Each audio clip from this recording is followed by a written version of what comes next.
Hello snowboarders of the internet, I am your host TC, and today I will be reviewing the Signal Disruptor. This board is equipped with Signal's traditional camber, so what that means is that's just that classic old school camber like you grew up on if you're an old head or anything like that, where from contact point to contact point you just have that straight up camber. So that's going to help you hold that edge, pop, and give you that extra precision that you're looking for. The Disruptor comes in a 148, a 152, a 154, a 156, a 156 wide, a 158, and a 158 wide. I rode this board at Copper Mountain where it was a cold day. It started off just blistery, pretty windy out there. The snow was super firm, and in some spots, they just decided not to groom that night. I don't know if the guy decided I'm done with this, but he just said, I'll put a strip in the middle, call it a day. Some of the main runs were fully groomed, but if you made it off of that, it was a mellow, chundery mogul field that was just bulletproof and just super unfun to ride. Later in the day, it did warm up a little bit. Unfortunately, it didn't change those snow conditions, so they stayed pretty firm throughout the day. I used my Ride Fuse boots and my Jones Mercury bindings. When we're talking overall flex on this board, it is coming in at that mid-stiff where I can't truly call it a mid-flex and I can't truly call it a stiff board because it does actually have some flex to it where it loads up really nice. When I was flexing into it, I would feel that it wanted to flex right outside of the binding on the tail and on the nose. And when I was foot steering this thing, it does take a little bit extra work. It matches that overall flex really well, so expect a little bit more work to be done there.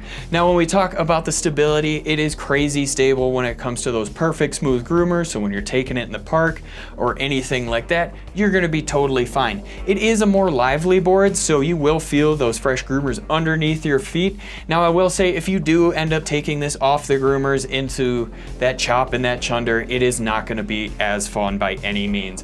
I was getting bucked around pretty good. That nose was trying to flex into those moguls where I didn't want it to, or really pretty much want it to flex at all where I needed that stability. So not the greatest in that ungroomed area, but I mean, that's not what it's made for. This thing's made to stay in the park.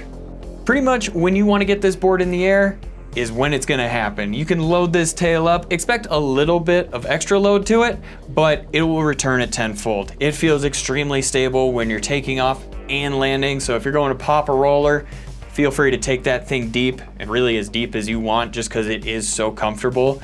And it really translates when we're going off of jumps as well.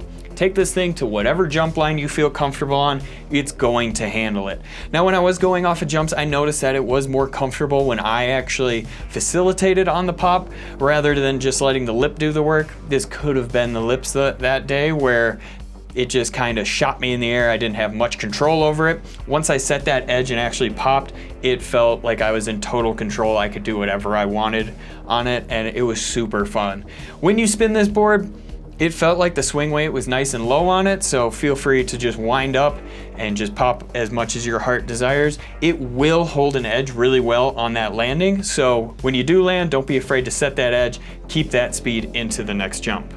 While I have you here, you might as well like, subscribe, click that bell, and turn on those notifications so you don't miss any of our scheduled programming. Butterability and jibbing. I wouldn't say this board is necessarily made for buttering and jibbing, but it will do it.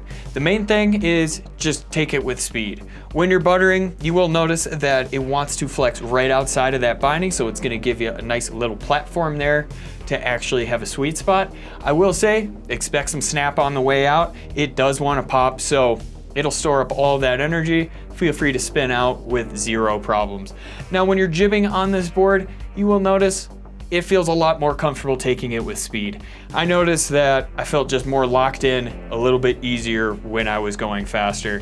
I will say, if you do come from the top rope and pop a little too high, you will bounce off a little bit. I did it once, it puckered me up. I didn't fall or just get shot to the moon or anything like that, but it was enough to know, don't pop that hard off of the lip. But when you are sliding it sideways, since it is a full camber board, it wants to hold right in between the feet. Nothing too crazy there. I mean, it's a standard snowboard. It's gonna slide steel, no problem. As I mentioned before, if you keep this thing on the perfect groomers, it will hit every carve that you want. The second you get it off of those groomers into that chop and that chunder, it's not gonna do as well by any means.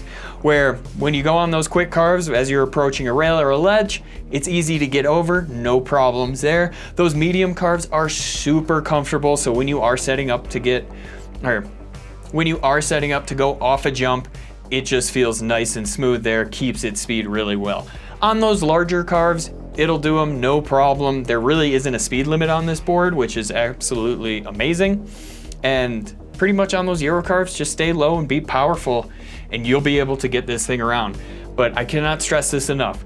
Keep it on the smooth groomers. Otherwise, it's all for naught. Rider in mind, this board is really just made for that park rider. They're literally doing everything in the park and they're not taking this thing anywhere else. The only time they're getting out of the park is when it's time to go home. If you're looking for another way to get involved in the Angry Snowboarder community, head on over to Angry Snowboarder VIP. Sure, I could explain what it is here, but we have an awesome video over there getting into it really in depth. I think this is a great park board for sure. Keeping it on the smooth groomers, it'll handle everything just fine.